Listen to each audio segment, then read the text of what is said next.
하나님 아버지의 사랑과 우리 주 예수 그리스도의 은혜와 평강이 저와 여러분 심령 속에 말씀과 성령으로 충만하시기를 우리 주 예수 그리스도 이름으로 간절히 축원합니다. 오늘은 구약 성경 이사야서 19장 전체를 본문으로요. 악인에게 임할 심판과 은혜의 회복과 다시 재림하시는 주 예수 그리스도라는 제목으로 하나님의 말씀을 받도록 하겠습니다. 이제 이사야 19장 이 본문을 살펴보면은요. 이스라엘의 많은 사람들은 애굽이 오늘날 이집트인데요.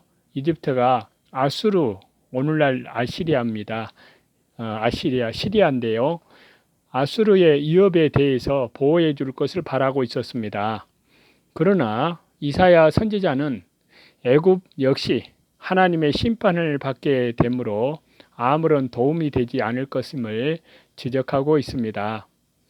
그는 애굽에 대해서 하나님의 심판이 임할 것이라는 사실을 상세히 묘사하고 있는데요. 애굽에 임하는 하나님의 심판은 자연을 황폐화시키며 어떠한 애굽의 사람이라도 그 나라의 백성들을 구할 수 없음을 이사야 선지자는 지적하고 있습니다. 결국 애굽은 하나님의 심판을 받게 되고 그 결과 하나님의 참된 뜻을 이해하면서 나아가 하나님의 구원을 받는 백성이 될 것이다 라고 말하고 있습니다. 이제 1절을 보시면요.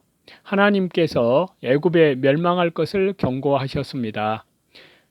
여호와께서 빠른 구름을 타고 애굽에 임하시리니, 하나님의 심판이 애굽에 빨리 임할 것을 가리키는데요.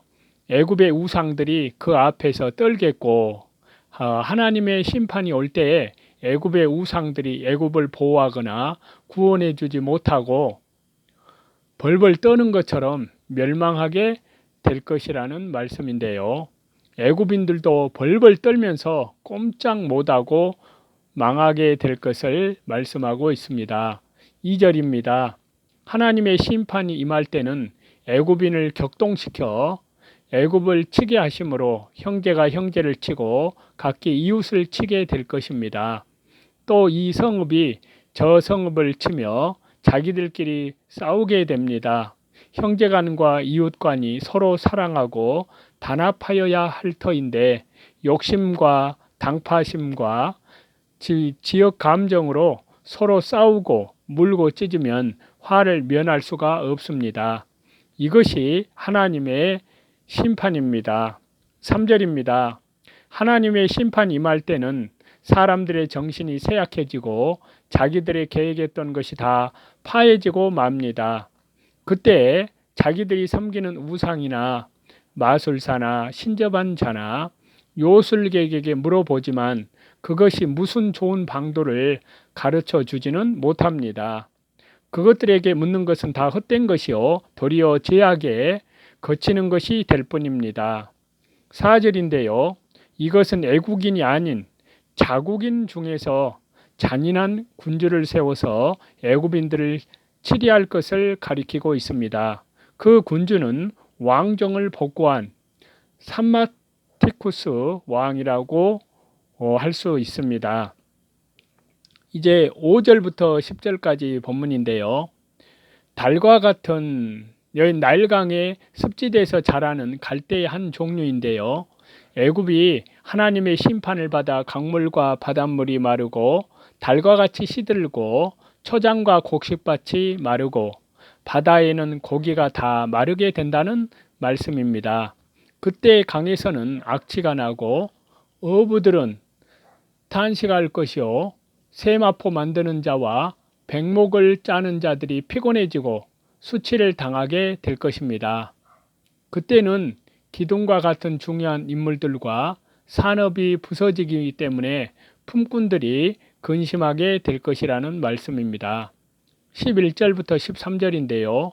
소아는 애굽 동북부에 있고요. 한때는 애굽의 수도이었습니다. 그 성읍의 지혜로운 자들과 방백들이 어리석은 자가 된다는 말씀입니다. 왜냐하면요, 그들의 지혜로 하나님의 심판을 알지 못하기 때문입니다. 놉은 멤피스라는 도시이고요, 카이로 남쪽 20km 지점에 있는 애굽의 도시입니다. 그곳의 방백들은 애굽의 모퉁이 돌과 같이 중요한 역할을 하였지만 그들이 미혹되어서 백성들을 잘못된 길로 가게 만들어 다 같이 망하게 된다는 말씀입니다. 14절인데요. 여호와 하나님께서 사특한 마음을 방백들에게 넣어 주었기 때문에 애굽 백성들이 그릇된 길로 가게 됨이 마치 술에 취한 자가 토하면서 비틀거리는 것과 같이 된다는 말씀입니다. 사람의 지혜로 아무리 계획을 잘 세워도 하나님께서 도와주지 않으면 매사가 잘 되지 못한다는 말씀입니다. 15절인데요. 종려나무는 큰 자가 인도자이고 갈대는 작은 자, 백성들입니다. 머리가 된 자나 꼬리가 된 자나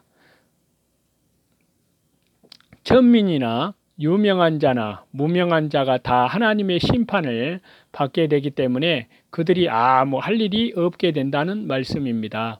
16절인데요. 부녀는 약한 자를 가리키는 것이고요. 하나님의 심판날은 애굽이 부녀와 같이 약해진다는 말씀입니다. 여호와는 흔드시는 손은 여호와의 심판의 행위를 가리킵니다. 17절인데요. 여호와께서 애굽은 심판하고 유다는 권고하시기 때문에 애굽인들은 유다를 두려워하게 될 것이라는 말씀입니다. 18절입니다. 애굽은 망하고 유다 백성은 창성하게 되기 때문에 애굽인들이 가나안 방언인 유다 말을 배워 말하게 된다는 것입니다. 여호와를 가리켜 맹세하는 다섯 성읍, 여기서 다섯은 만수로서 이것은 애굽인들 중에서 하나님을 섬기는 사람이 많아질 것을 가리키는데요. 또한 애굽은 이 세상을 상징하기 때문에 이 세상에 하나님의 교회가 많이 설 것을 가리키고 있습니다. 그때의 세상 사람들은 하나님의 백성을 두려워할 것이고 하나님의 백성의 말을 배워서 하나님을 섬기려고 할 것이라는 말씀입니다. 그중 하나를 장망성이라 칭하리라. 이것은 거짓 교회가 멸망한다는 뜻의 말씀입니다. 19절에서 20절인데요. 이것은 신약시대에 예수 그리스도의 복음이 애국과 같은 이 세상에 전파되어 하나님의 교회가 설 것을 예언한 말씀입니다. 그때는 교회를 대적하던 나라도 교회를 두려워하며 하나님을 섬기고 하나님께 제단을 쌓게 되고 예배하게 된다는 말씀입니다.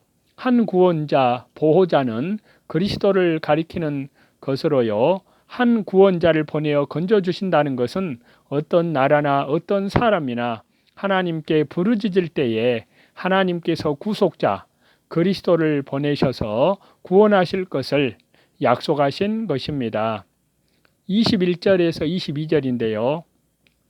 하나님께서는 애굽이 하나님의 징계를 받고 하나님께로 돌아올 때에 그들에게 하나님을 알게 해 주시며 그때에 그들은 하나님께 제물과 예물을 가지고 하나님께 경배하면서 여호와께 서원하고 그대로 행한다는 말씀입니다.